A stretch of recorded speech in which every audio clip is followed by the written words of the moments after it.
अस्सलाम वालेकुम। अच्छा, इस लेक्चर में हम सपोर्ट एंड रेजिस्टेंस के बारे में बात करेंगे। ठीक है, सपोर्ट या रेजिस्टेंस क्या होता है हमारे पास। तो अक्सर लोग कहते हैं सपोर्ट या रेजिस्टेंस जो होते हैं वो काम नहीं करता, लेकिन इस लेक्चर के कंप्लीट होने के बाद इंशाल्लाह आप लोग इतना काबिल हो जाएंगे कि आप लोगों को सपोर्ट पे या रेजिस्टेंस पे कभी लॉस नहीं होगा, प्रॉफिट आप लोग ज़रूर बुक करेंगे। ठीक है, तो बात करते हैं सपोर्ट के बारे में। सपोर्ट का मतलब होता है सहारा, मदद लेना।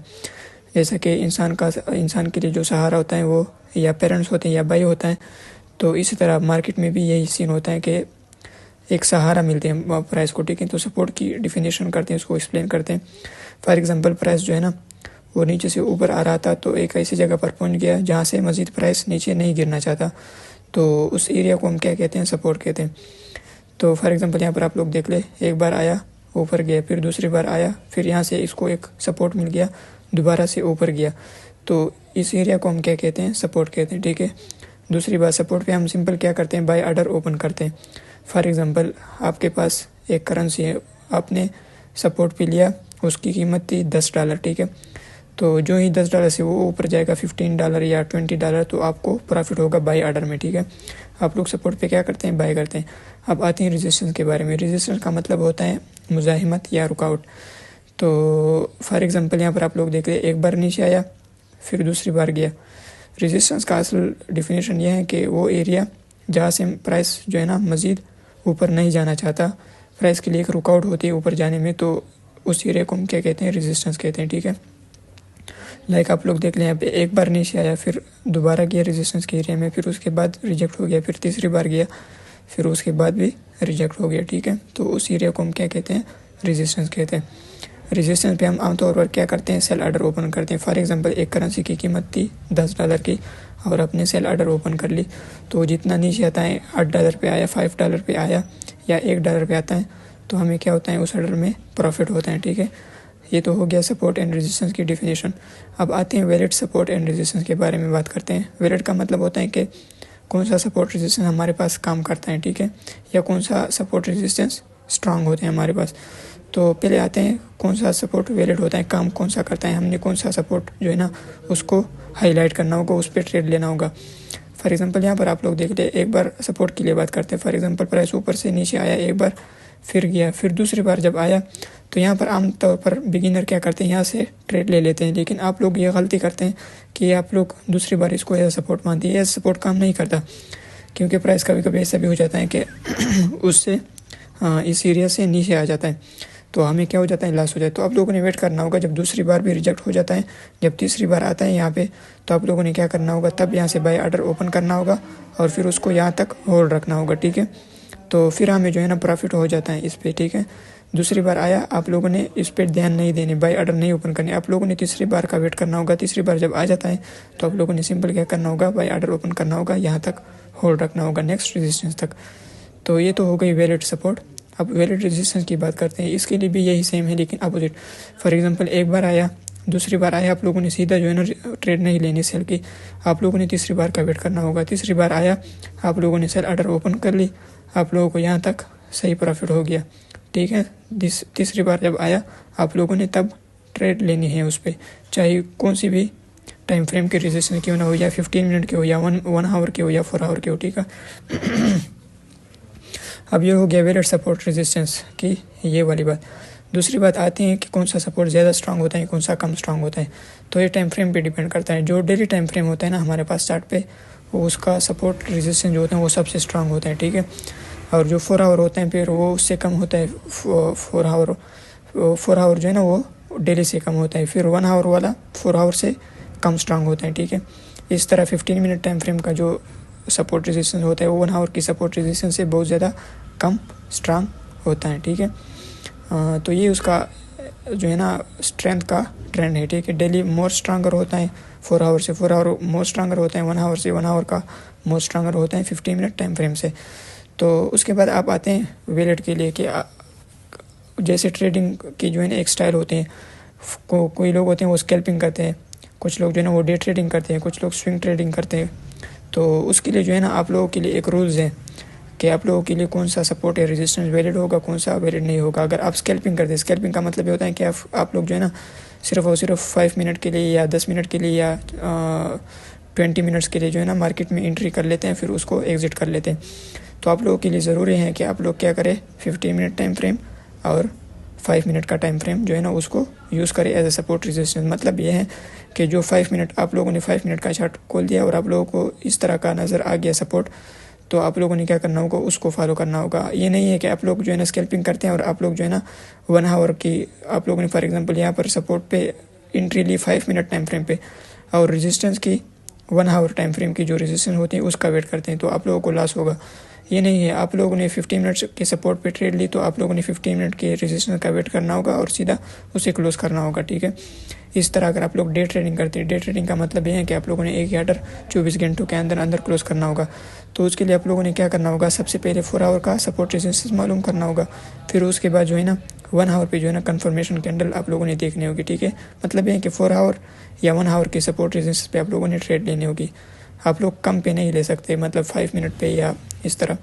अगर आप लोग स्विंग ट्रेड करते हैं, स्विंग का मतलब ये होता है कि आप लोगों ने एक ट्रेड आज ली, फिर उसको एक हफ्ते के लिए या 2 दिन के लिए या 1 महीने के लिए उसे होल्ड किया हुआ है, तो उसको हम क्या कहते हैं, स्विंग ट्रेड। तो उसके लिए आप लोगों ने टाइम फ्रेम भी बड़ा यूज़ करना होगा, ठीक है। डेली टाइम फ्रेम हो गया या वीकली टाइम फ्रेम हो गया, ये आप लोगों ने यूज़ करना होगा। ये तो हो गया हमारे पास वैलिड, जैसा कि ट्रेडिंग स्टाइल पे डिपेंड करता है। तो इस तरह आप लोगों का जो है ना ये सपोर्ट रेजिस्टेंस जो है ना आप लोग जो है ना ट्रेडिंग स्टाइल के अकॉर्डिंग आप लोगों के लिए सपोर्ट रेजिस्टेंस वैलिड रहेगी, ठीक है। अब आते हैं कि हमने सपोर्ट रेजिस्टेंस पे ट्रेड एंट्री कैसे करनी है। फॉर एग्जांपल सपोर्ट पे प्राइस पहुंच गया तो सीधा, तो फिर भी हम जो है ना यहाँ पर फॉर एग्जांपल तीसरी बार पहुंच गए तो सीधा हम यहाँ से पेंडिंग ऑर्डर नहीं लगाते, हम लोग जो है ना थोड़ा सा कंफर्मेशन तो चाहिए। तो इसके लिए हमने जो है ना कुछ यहाँ पर लिखा हुआ है, मैंने जो हमारे पास डे ट्रेडिंग करता है उसके लिए मैंने जो है ना लिखा हुआ है। तो डे ट्रेडिंग के लिए ये ज़रूरी है कि आप लोग जो है ना सपोर्ट रेजिस्टेंस को 4 आवर टाइम फ्रेम पे जो है ना फाइंड कर ले या डिफाइन कर ले, मतलब मालूम कर ले। तो उसके बाद आप लोगों ने 4 आवर पे सपोर्ट या रेजिस्टेंस को मालूम कर लिया, ठीक है, 4 आवर टाइम फ्रेम पे। तो उसके बाद आप लोगों ने क्या करना होगा, वेट करना होगा किस चीज़ की, कंफर्मेशन कैंडल की। फॉर एग्जांपल यहाँ पर सपोर्ट पे प्राइस आ चुका है 4 आवर टाइम फ्रेम पे, तो आप लोगों ने कंफर्मेशन कैंडल का वेट करना होगा। आप लोगों ने जाना होगा 1 आवर टाइम फ्रेम पे और वहाँ पर देखना होगा कि यहाँ कोई ना कोई ग्रीन कैंडल, बाई की कैंडल बनती या नहीं बनती। तो जो ही आप लोगों को तकरीबन 3, 4 या 5 कैंडल 1 आवर टाइम फ्रेम पे बन जाए तो उसके बाद आप लोगों ने क्या करना होगा, फिर पेंडिंग ऑर्डर लगा के यहाँ पे इस एरिया पे, क्योंकि अगर आप लोग जो है ना कंफर्मेशन कैंडल का वेट कर लेते हैं 1 आवर पे तो वो तकरीबन यहाँ तक आ चुके होते हैं बाई की ग्रीन कैंडल्स। तो आप लोगों ने उसका जो है ना यहाँ पर नहीं लगाना, आप लोगों ने फिर वेट करना होगा 15 मिनट टाइम फ्रेम पे जाके यहाँ पर जो है ना पेंडिंग ऑर्डर लगानी है। और स्टॉप लॉस टेक प्रॉफिट जो है ना वो कहाँ पे लगाना है, स्टॉप लॉस जो है ना इस सपोर्ट के बिल्कुल नीचे लगाना होगा। और आप लोगों का जो टेक प्रॉफिट होता है वो ऑलमोस्ट इस रेजिस्टेंस के थोड़ा सा नीचे हो जाए यहाँ पे, ठीक है। तो इस तरह आप लोग जो है ना इस पर ट्रेड ले सकते हैं। इस तरह अगर आप लोग जो है ना 4 आवर, मतलब डे ट्रेडिंग के लिए ज़रूरी है कि आप लोग 4 आवर पे सपोर्ट रेजिस्टेंस मालूम कर ले, फिर उसके बाद 1 आवर का वेट कर ले, 2-3 कैंडल बनने दे अगर स्टेबल हो रहा है, फिर उसके बाद जो है ना आप 15 मिनट टाइम फ्रेम पे जाके सीधा जो है ना एंट्री ले सकते हैं, ठीक है। यहाँ पर साइडवेज हो जाता है मार्केट। साइडवेज का मतलब होता है कि सेम कैंडल बनती है बाई की सेल की, फिर उसके बाद जो है ना 2-3 कैंडल बाई की बन जाती है 15 मिनट टाइम फ्रेम पे। तो आप लोगों ने सीधा क्या करना होगा, उस पर ट्रेड ओपन करना होगा। सेल के लिए भी ऐसा ही है। For example 4 hour time frame पे प्राइस यहाँ पर पहुँच गया तीसरी बार, तो यहाँ पर आप लोग देख लेंगे कि आप लोगों को नज़र आएगी रेड कैंडल नज़र आएगी सेल की, 3-4 कैंडल जो है ना। मतलब ये होता है यहाँ पर कि सेल की जो कैंडल्स होती हैं उसकी तादाद ज़्यादा होता है as compare to green candle, buy की कैंडल होते हैं। तो हम ये समझते हैं कि इंशाल्लाह इस रेजिस्टेंस से क्या होगा, प्राइस ज़रूर नीचे आएगा। तो हम क्या करते हैं, सीधा इससे ट्रेड एंट्री प्लान करते हैं। बाकी आप लोगों को मैं चार्ट पे बता देता हूँ कि अच्छा अब आते हैं चार्ट पे, ठीक है। मैं आपको बताता हूँ सपोर्ट कहाँ पे है, रेजिस्टेंस कहाँ पे आप लोगों ने मालूम करना है। तो आप लोग सिंपल यहाँ पे देखिए, ऊपर से नीचे आया एक बार, दूसरी बार आया, आप लोगों ने कोई ट्रेड नहीं लेनी।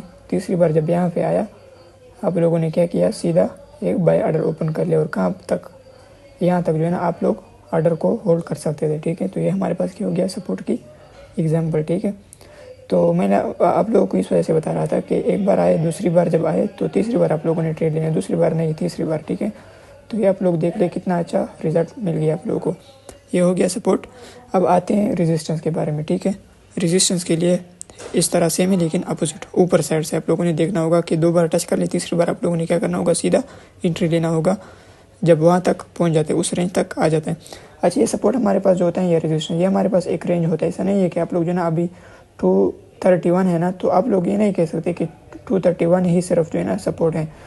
आप लोगों ने जो है ना 231 से लेके 230 तक या 232 या 29 तक, ये जो है ना ये एक रेंज होता है सपोर्ट का। इस तरह रेजिस्टेंस के लिए भी एक रेंज होता है। तो सपोर्ट का एग्जांपल आप लोगों को समझ में आ चुका होगा। अब आते हैं रेजिस्टेंस के बारे में। रेजिस्टेंस के लिए आप लोग देख ले, एक बार नीचे गया, दूसरी बार गया, अब तीसरी बार जब इस रेंज तक जाएगा तो हम क्या करेंगे, इसको सेल ओपन करेंगे, ठीक है।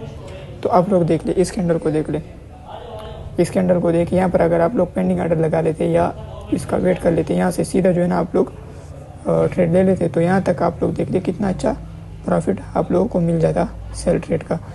तो इस तरह आप लोगों ने क्या करना होगा, इसको देखना होगा, ठीक है। अब आते हैं दूसरा, मैं आप लोगों को एक और एग्जांपल दे देता हूँ सपोर्ट रेजिस्टेंस का, ठीक है। आप लोग जो है ना इसको देख ले सपोर्ट के लिए, ठीक है। ये देख ले आप लोग, एक बार आया, दूसरी बार, तीसरी बार यहाँ से अगर ट्रेड ले लेता तो यहाँ तक नेक्स्ट रेजिस्टेंस तक प्राइस गया है या नहीं गया। मैंने आप लोगों को यही बताया था कि सपोर्ट के पे जब आप लोगों ने एंट्री ली तो आप लोगों ने नेक्स्ट जो रेजिस्टेंस होता है उस रेंज तक जब प्राइस जाता है तो आप लोगों ने सीधा क्लोज कर लेना है। उसके बाद प्राइस अगर नीचे आ भी गया तो आप लोगों ने ऑलरेडी प्रॉफिट बुक कर लिया है। तो इस तरह आप लोग जो है ना चार्ट पे इसको वैलिड सपोर्ट को ढूंढ सकते हैं, ठीक है। एक और एग्जांपल मैं आप लोगों को दे देता हूँ, रेजिस्टेंस का दे देता हूँ, ठीक है। ये आप लोग देख ले, ये देख ले आप लोग, एक बार आया, दूसरी बार यहाँ पर गया, उसके बाद तीसरी बार यहाँ से एंट्री ली, इस रेंज तक आया, क्योंकि रेजिस्टेंस हमारे पास ये बनता, सपोर्ट ये बनता है ना, सपोर्ट ये बनता है हमारे पास। तो इस रेंज तक जब आए, यहाँ से इस रेंज तक आप लोगों को अच्छा प्रॉफिट हो जाता अगर आप लोग सपोर्ट या रेजिस्टेंस पे ट्रेड लेते हैं, ठीक है। तो इस तरह आप लोग जो है ना इस पे ट्रेड ले सकते हैं। आप लोगों ने सिर्फ इस पे जो है ना थोड़ा सा एक्सपीरियंस करना होगा, इंशाल्लाह आप लोगों को कभी भी नुकसान नहीं होगा। आप लोग इसको देख ले, इस रेंज को देख ले, फॉर एग्जांपल एक बार आया, दूसरी बार आया, तीसरी बार जब यहाँ पे आया इस ट्रेड पे, इस कैंडल पे आप लोग जो है ना ट्रेड अगर ले लेते तो नेक्स्ट इस रेजिस्टेंस तक पहुँच चुका है। अच्छा, एक और बात भी है कि रेजिस्टेंस आप लोगों ने एक और जो है ना इसका तरीका है रेजिस्टेंस सपोर्ट मालूम करने के लिए।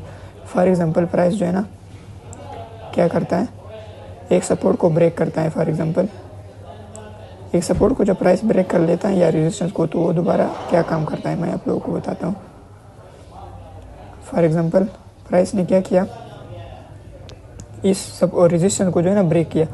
तो आप लोगों ने हमेशा याद रखना होगा कि जब भी प्राइस जो है ना एक रेजिस्टेंस को ब्रेक करता है तो दोबारा जब प्राइस आता है उस रेंज तक, तो यही रेजिस्टेंस प्राइस के लिए क्या करता है, एज अ सपोर्ट काम करती है। लेकिन ये तो वैलिड नहीं है ना, क्योंकि मैंने आप लोगों को बताया था कि एक बार आएगा, फिर दूसरी बार आएगा, तो तीसरी बार जब आता है तो तब हमने क्या करना होता है, बाय ऑर्डर लेने होते हैं। तो इस तरह आप लोग जो है ना इसको पहचान सकते हैं। बाकी इंशाल्लाह मैं आप लोगों को बता दूंगा। इसमें एक और चीज़ भी है जिसको हम लिक्विडिटी कहते हैं। सपोर्ट पे अक्सर कभी लॉस भी हो जाता है, तो वो क्यों होता है वो आप लोगों को मैं बता दूंगा। लिक्विडिटी कंसेप्ट के बारे में, ट्रेंड लाइन के बारे में इंशाल्लाह बाद में हम बात करेंगे, ठीक है।